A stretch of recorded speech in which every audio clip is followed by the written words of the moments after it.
Keith Mears, who's with the Endershauser. He's going to tell us anything we need to know about the ProMate flow meter out there that we have. And he's used to either being on site with the unit itself, so the classroom, that's why we're printing out and all that. So we can discuss any questions there, and then we'll go out to the field and actually take a look at it, see how it works. And I'm sure everybody's familiar with flow meters. Apparently you have Endershauser in your system already. Some flow meters. I don't know. The rest of us are operations. Okay, so I'll let I Keith take mean, over. normally with the mag meter, once it's set up, you shouldn't have to mess with it after it's set up. It's a wastewater application or a clean application? It's reclaimed water. Reclaimed water? Okay. So, is it a remote mounted transmitter? Okay. It's not all integral, all one piece? Correct. Okay. So we can go over some of the wiring diagrams, how the transmitter is tied to the flow tube, and how your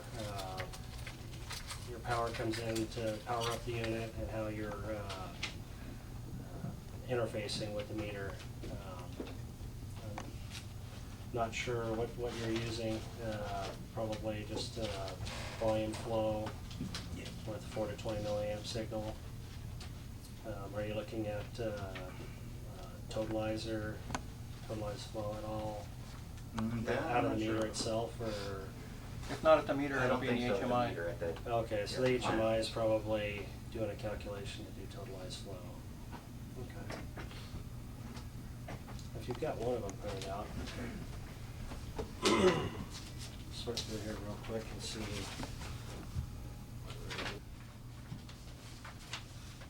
Maybe we could over wiring, Jason. Not really. So, I know there's no other maintenance people here, so it might be more for our benefit, but if you guys just did an overview of how the meter works and basically, you know, where they're installed and, you know, its operations, you know, what kind of things we can adjust or change on it. I don't think we'd actually get anything out of going over wiring diagrams, or you know, maybe just where the power supply is in case we need to turn the power off. And You probably got a disconnect going to it. Yeah, the power supply is at the stem wall at the where all the meter panels are for Reliant, and that's the electric meter panel for that wires that, and then the electronics that comes back to the plant is also wired into there, which displays here at the plant, I believe. So the disconnect is right at the meter panels. Actually, we have a. Let me go out and get a diagram of where exactly the flow meter is located in the system itself. Go ahead. Well, it's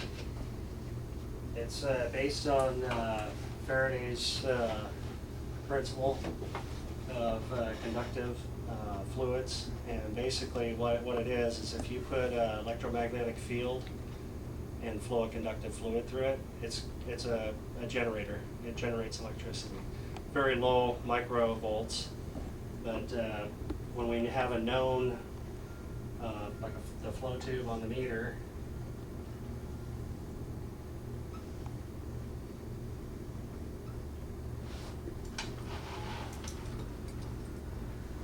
we know exactly what this volume is inside the flow tube, and at the factory, when we run it on our calibrated flow rig, that's how they're coming up with that K factor that's printed on the side of the flow tube, and that's a direct reference of the volume for the flow tube itself, and that runs into the calculations, so it makes a correct volume calculation based on that flow tube. And what's happening is you've got basically electromagnetic coil, top and bottom. You've got an electrode at the top on your meter, which is a empty pipe detection, a grounding electrode at the bottom, and then you've got a reading electrode facing each other. So if you're looking at the flow tube like this, you've got your branch bolts here. you're gonna have an electrode at the top, one at the bottom, and one on either side. And these two on the side are what are actually reading the induced voltage as water starts to flow, or any type of conductive fluid. I mean, it can be milk, it can be anything.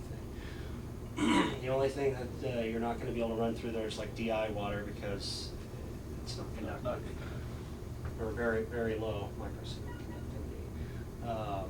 You've got a grounding electrode, and an empty pipe detection electrode, and it's measuring conductivity between these two electrodes.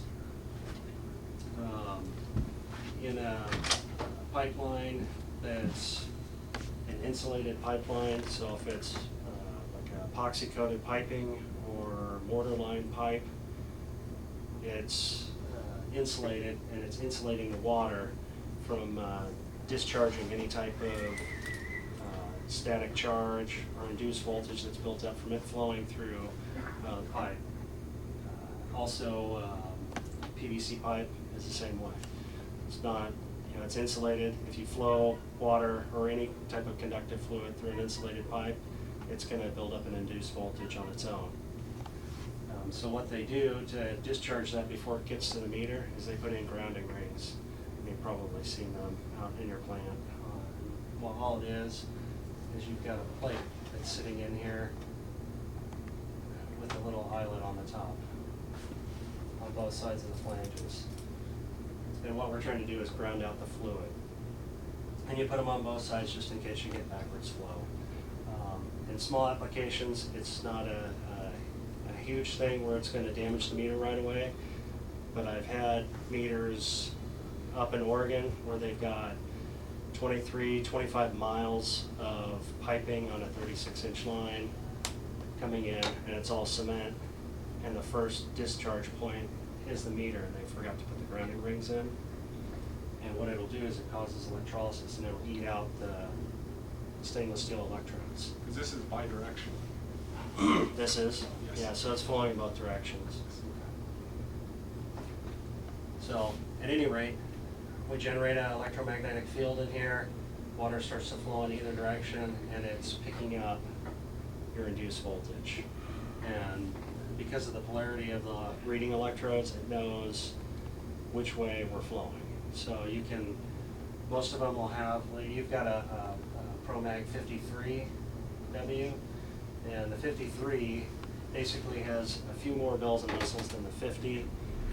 You don't have to take the cover off to make changes to it. You've got optic buttons on it. You can just swipe your fingers over the glass, which is kind of nice. I mean, here it doesn't rain a lot. Up north where I used to live, it rains all the time. So it's nice not having to tear into the electronics in wet weather. Let's see what else we need to cover. You can have, on the 53, I believe it's got 3 totalizers on it that you can look at. You've got a 4-line display. The first 2 lines are really one line. It's the big line that's got your flow rate on it. And then you've got a second or a third line on there that's normally the totalizer. And then the bottom line is going to be system status. But on all of those, on the 53, it has a multiplex application that you can turn on, and each line can represent more than one thing. So I think it's like every 15 seconds, it'll flip. So you could set the first one to flow rate, and then you could turn the multiplexer on it and have it do mass flow. So it can sit there and read gallons per minute, and then 15 seconds it'll switch around and show you pounds per minute of product.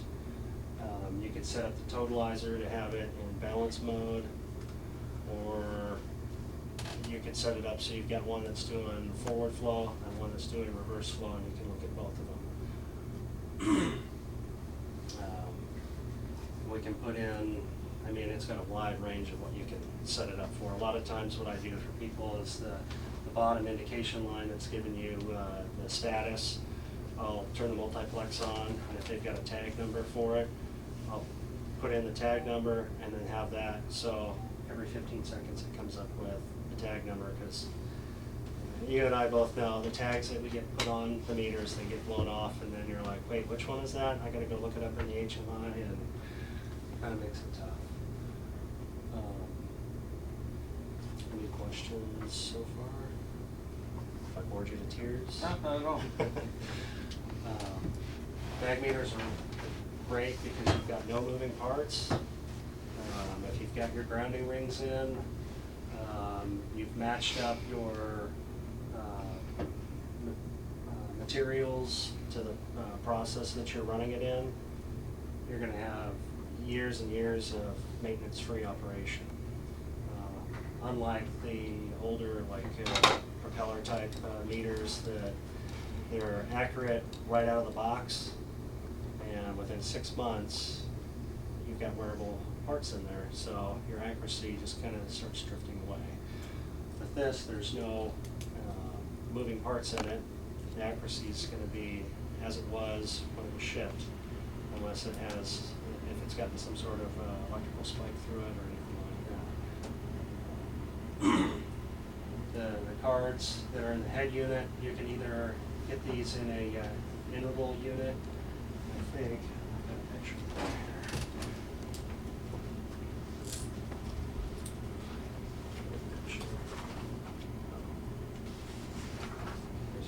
Small version to pass around.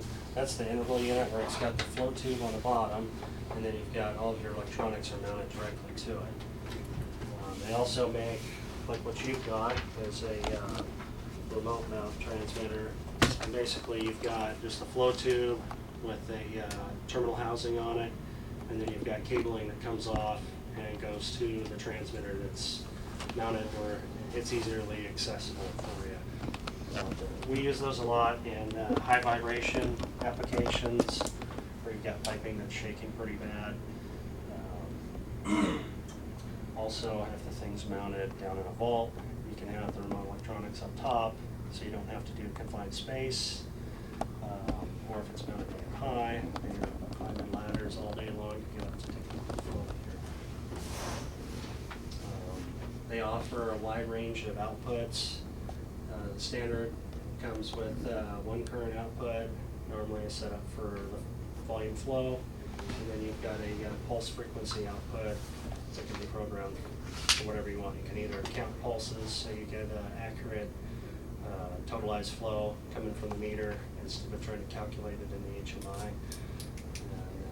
And then they'll have like a relay output that you can have in there. They're very versatile. You can pick and choose what you want. It's just a matter of ordering the different cards to plug in.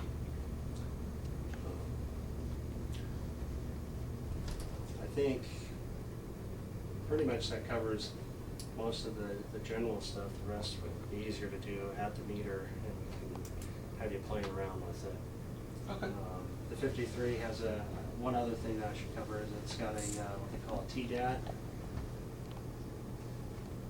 And it's basically a programmable EEPROM, removable chip that's in the unit in the electronics.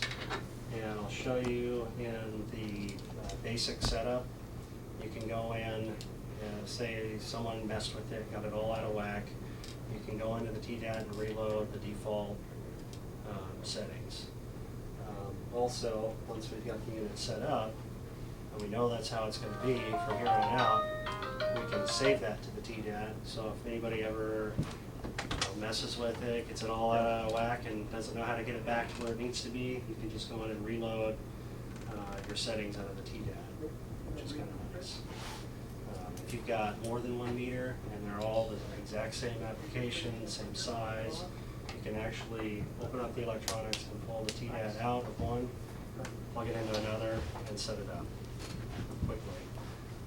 If you had any, when you get a lightning strike out here and it wipes out one of the cars, you can pull the TDAT out if it hasn't been damaged, plug it into a new card, set it in there, and load it up, and you're back running fairly quickly. We also offer FieldHere, which is a software program for your laptop, and I'll show you how that works. I'll plug mine in out there. And basically it's a Windows-based program.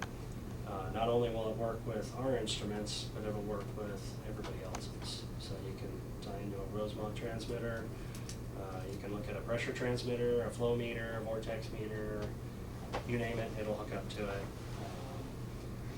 Our DTM files or device drivers are in there for all of our equipment. Plus, you can download all the DTMs for all the competitors' equipment as well. On some of theirs, I think like Rosemont, they want you to pay a licensing fee to have their DTM files turned on, basically, so you can use it. It's kind of nice having just one program to be able to go out, take a look at instruments. You can save files. You can print them out as a PDF format. I'll show you how to do that.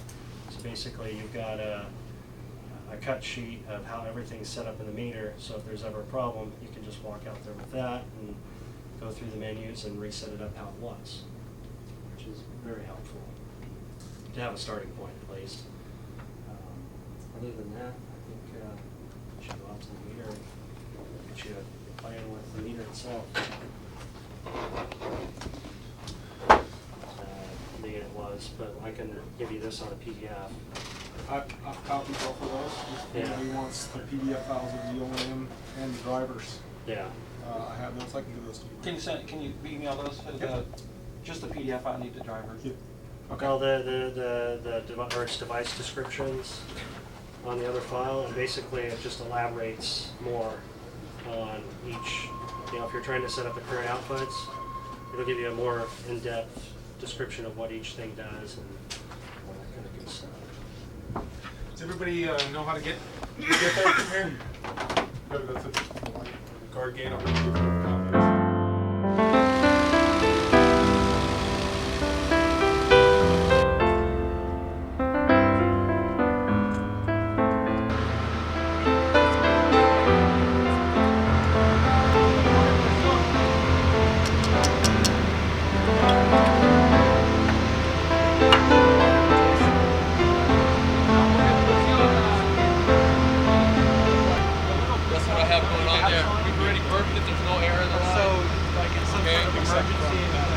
Except for that valve on. And you have water in there already. You have water in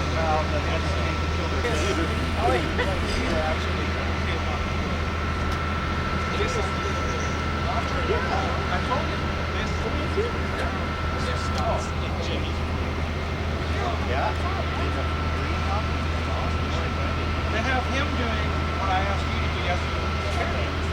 The equipment list. Go down it. Take a look here at the electronics package here. This is the transmitter, and you've got your flow tube over here. Basically, you're going to have two sets of cables coming out of the flow tube.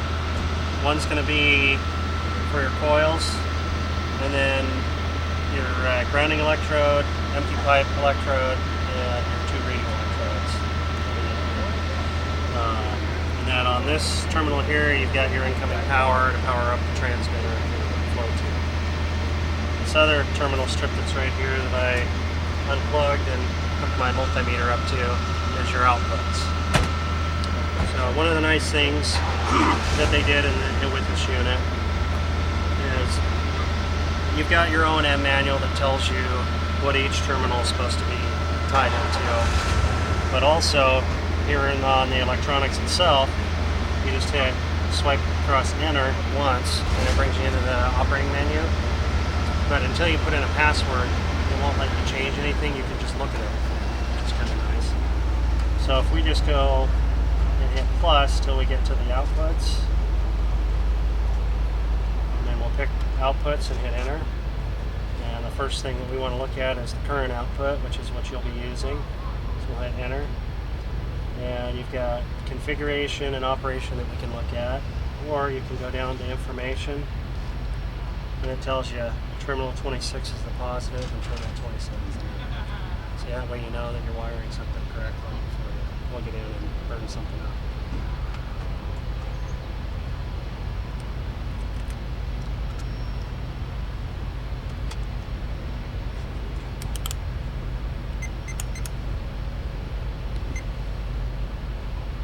So right now there's no flow, so it's putting out 4 milliamps.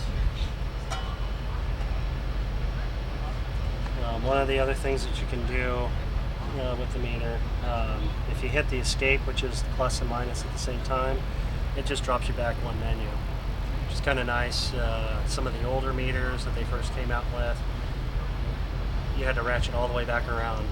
You know, if you missed something, you had to go all the way back to the beginning and back to where you left off. This one you can just hit the plus and minus and drop back to the menu. So if we go into, let's say, operation, it tells you what the actual current output is right now. You hit enter. You can simulate the current output. So if I hit plus right now, it's going to ask for the passcode. Passcode on any Anderson-Hauser product is always the model number. So this one's a 53, so 53 is the passcode. If you had a 50, it would be 50 kind of thing. So you just hit the plus key till you get to 5, hit enter, up to 3, hit enter, and then enter. And then it'll tell you that the programming is enabled. This is all covered in the O&M manual. It'll drop right back out of programming if you don't play with it for a few minutes. So now if we hit simulation plus, pick on, and hit enter, now we're in simulation mode. We can simulate a 4 to 20 milliamp output. So if you're wanting to check to see if things are working correctly, things are scaled correctly, you can come in and you know the meter's set up, let's say 0 to 1,000 gallons per minute, and your SCADA system or HMI is supposed to be set the same, but you think something's fishy is going on, you can come out here, simulate your current outputs, put it at 20 milliamps, and if it's not reading what it's supposed to be there, then you know there's a discrepancy between the two. And you can either correct the meter or correct your HMI. Do you know what this is ranged to right now? I do not, until we go in and look at it. Okay. This other little modem that I hooked up here is for my laptop to use the FieldHere software, and I'll show you how that works.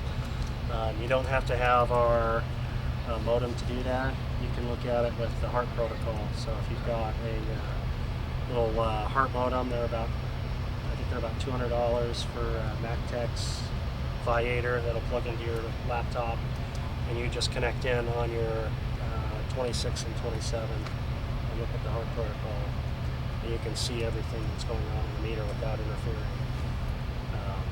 The nice thing with that is you don't have to be out here with HART. You can be back at your control room and tie in and take a look at it. And you'll see on the FieldHere across the top, it gives you a real-time display of what's going on. The same thing you'd be seeing at the display here. So it's kind of nice. So right now it's simulating 4 milliamps. As you can see, it's giving us 4 milliamps. If we hit plus here, you can go through and change this to whatever you want. So if we wanted to go to, let's say 8 milliamps,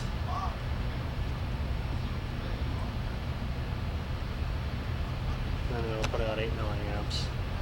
And you can kind of go through, I mean, most of the time when they check them, they'll do 4, 8, 12, 16, and 20. So it gives you, you know, 0 flow, 25% of flow, 50, 75, and 100%.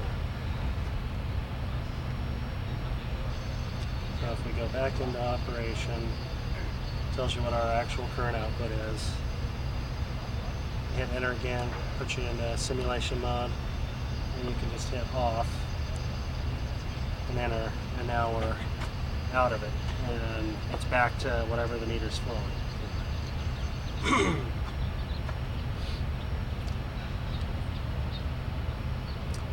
As you can see, you've got pulse frequency. That is what you can use to do like a pulse counter.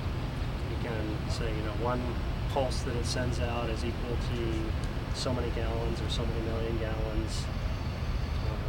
You know, half of a million gallon or half of a gallon or whatever you want it to be. And then that would be broadcast out to a pulse counter in your HMI. so you could get matched up exactly with the totalizer on here. Because right now, what a totalizer in your HMI or SCADA system is taking volume flow, and it's not taking into account any other things that can happen in the process. We can have empty pipe detection turned on.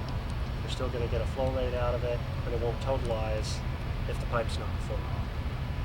So that kind of helps out when there's discrepancies. Hey, they said they got X amount of gallons, we're saying they pumped out more than that or less than that. You can find out where the discrepancy is if you've got a pulse counter.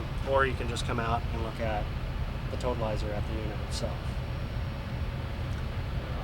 I would always compare your internal totalizers on the meter to what's on the HMI, because this is going to be 1,000 times more accurate than what's on the HMI. Because it's doing an algorithm calculation to do your totalized flow.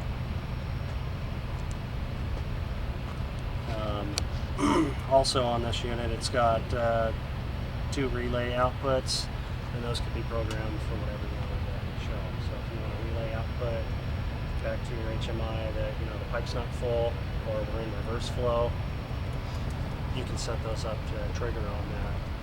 So you get a signal sent to your HMI that it's backwards flow, forwards flow, or they're empty pipe, or there's an alarm. Wide range of the program just about anything. It just kind of works. Carl, is it gonna measure?